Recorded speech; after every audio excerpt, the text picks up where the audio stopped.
Olá, tudo bem com vocês? Sou a professora Elívia Soares, professora de língua portuguesa. Hoje nós vamos estudar sobre os sinais de pontuação nos textos de memórias literárias. Vamos conhecer alguns sinais de pontuação e a importância deles na escrita desse gênero que vocês já têm estudado, memórias literárias. Para a gente iniciar, observem na tela que há os sinais de pontuação. Tem os sinais de pontuação mais comuns, né? O ponto, ao lado de cada nome do sinal de pontuação tem a representação dele.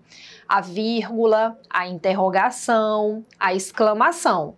E tem outros sinais de pontuação, como, por exemplo, o ponto e vírgula, os dois pontos, as reticências, as aspas, os parênteses e o travessão.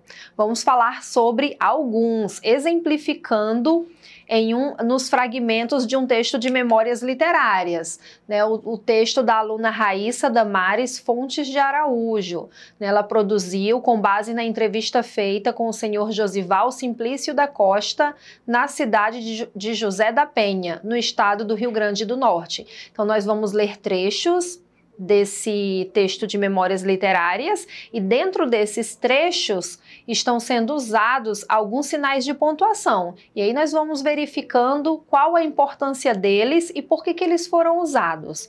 Vamos lá, gente? Olhem o primeiro trecho, né? O primeiro parágrafo do texto da Raíssa, intitulado Doces Memórias. Na calçada de minha casa, sentado na cadeira de balanço, vejo um carro com um alto-falante anunciando a venda de mel. Olha o mel de engenho da Bahia! É o melhor doce para adoçar a sua vida. Venha conferir.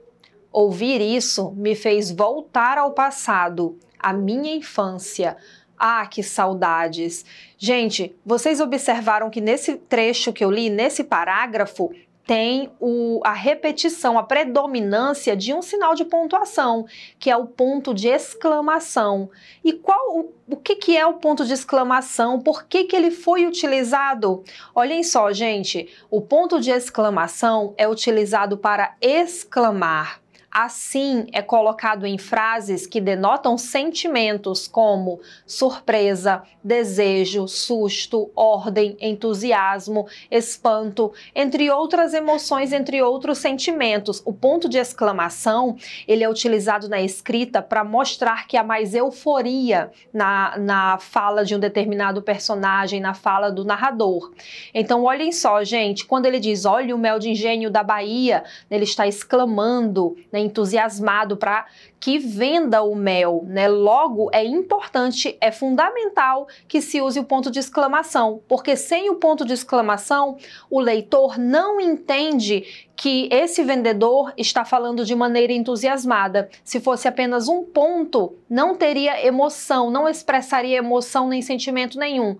Por quê? Porque é o ponto de exclamação que dá essa ênfase. Logo, ele é necessário nesse contexto aí, tá? Na fala, você fala com entusiasmo, na oralidade, a outra pessoa, seu interlocutor, ele percebe o seu entusiasmo, o seu espanto, né, sua raiva, sua alegria pela sua fala. Porém, na escrita, quando você escreve, os sinais de pontuação são necessários para dar essa ideia. Vamos continuar? Vamos conhecer mais um sinal de pontuação? Olha só, gente, os dois pontos. Vamos falar dos dois pontos nesse outro parágrafo aí, nesse outro trecho. Os meus pais viviam da agricultura. Meu pai trabalhava de sol a sol na roça, com meus irmãos mais velhos. A minha mãe e as minhas irmãs ficavam em casa, cuidando das tarefas do lar. No tempo da colheita, toda a família ajudava. Meu pai sempre dizia, vamos trabalhar para não faltar comida na nossa mesa. E realmente não faltava. Gente, olhem nesse fragmento, na penúltima linha, logo após a palavra dizia. Meu pai sempre dizia, dois pontos. Para que serve esse sinal de pontuação? Leiam aí junto comigo. Esse sinal gráfico é utilizado antes de uma explicação, para introduzir uma fala ou para iniciar uma enumeração. Então, você pode usar os dois pontos nessas três situações. Quando você vai explicar algo, aí antes você coloca os dois pontos. Ou quando um personagem vai falar, alguém vai falar dentro de um texto, antes os dois pontos. Ou quando você vai começar a enumerar, né, citar diversas coisas, objetos, uma sequência, então antes utiliza-se os dois pontos. No caso desse fragmento, gente, olhem, meu pai sempre dizia, dois pontos. Então, gente, esses dois pontos aí nesse trecho foi utilizado porque vai introduzir uma fala, a fala do pai da narradora. Então, para ela colocar a fala do pai, antes ela usa os dois pontos, para depois introduzir a fala dele. Entenderam, gente, esse sinal de pontuação? Vamos trabalhar outro sinal de pontuação nesse fragmento, tá? O mesmo fragmento, observem o que está destacado. Vamos trabalhar para não faltar comida na nossa mesa. Olha só, de quem é essa fala? Essa fala é do pai, não é?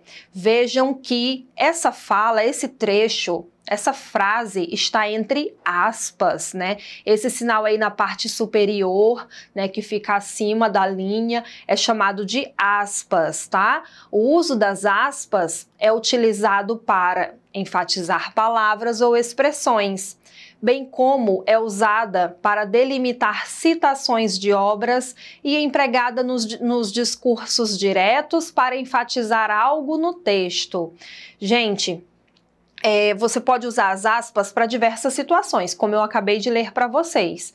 Nesse caso, as aspas elas estão sendo utilizadas por conta do discurso direto. Lembram o que é o discurso direto? O discurso direto é quando os personagens eles estão dialogando, falando, né, conversando, interagindo, então está havendo discurso direto. Nos textos em que há muito diálogo, usa-se o travessão. Como nesse fragmento a narradora abriu aspas rapidamente somente para colocar uma fala do pai, então ela não utilizou o travessão, ela utilizou as aspas, porque não vai haver um diálogo aí entre o pai e ela. Não, ela está tratando, né, de suas memórias baseada na entrevista daquele senhor que foi citado, e ela coloca a fala do pai, né, de maneira breve, por isso utilizou-se as aspas. E agora vamos falar sobre mais um sinal de pontuação, tá? Observem no fragmento que a gente vai ler os sinais de pontuação que aparecem. Posso dizer que vivi tempos de fartura. Eita, que fartura! Quando me vem à mente a época das moagens. Desse tempo eu trago comigo as mais doces lembranças, tão doces quanto o mel produzido no engenho do meu pai. Gente, observem aí nessa última linha do fragmento que eu li. Depois de lembranças, tem 3 pontinhos. Esses 3 pontinhos, ele se trata de um sinal de pontuação e ele é chamado de reticências, tá? Reticências. Quando é que eu utilizo reticências? Vamos ler. As reticências servem para suprimir palavras, textos ou até mesmo indicar que o sentido vai muito além do que está expresso na frase. Vejam que no trecho as reticências foram usadas com o objetivo de prolongar a ideia, indicar que o sentimento do personagem em relação às suas lembranças se estendem, indicando saudade. Logo, é o uso das reticências que passam essa sensação ao leitor, né? Então, o leitor tem essa sensação de que ali tem saudade, né? Que aquele sentimento ele se prolonga, aquela ideia se prolonga. Se fosse utilizado somente o ponto, não teria essa mesma sensação que foram utilizadas as reticências. E para a gente finalizar nossa aula, nossa explicação, né, minha explicação, vamos falar de mais um sinal de pontuação, a vírgula, gente. A vírgula, ela tem várias regras de uso. Nós vamos conhecer hoje uma. E aí, nessa regra, você não vai mais errar, você vai saber, quando você verificar a regra que vai ser ensinada agora, né, você vai utilizar a vírgula corretamente. Lembrando, não é só essa regra de utilização da vírgula. Olhem o fragmento. Na cidade não havia ninguém que não conhecesse o engenho do senhor Pedro Simplício. Nesse tempo, o sítio ficava ainda mais alegre e nos finais de semana a festa era sagrada. Observem, gente, nesse fragmento que eu li, que tem 3 expressões destacadas. Na cidade, vírgula, nesse tempo, vírgula, e nos finais de semana entre vírgulas. Por que as vírgulas aí foram utilizadas? Olha só, quando você usa expressões que indicam lugar, tempo, né, modo, usa-se a vírgula após. Principalmente quando for uma expressão com mais de 3 palavras.